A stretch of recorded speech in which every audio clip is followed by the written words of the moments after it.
gentleman, हमारा video अच्छा लगे तो चैनल को सब्सक्राइब करें,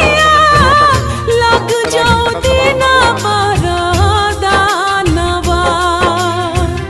और जी करिले माई पूजिले चरणवा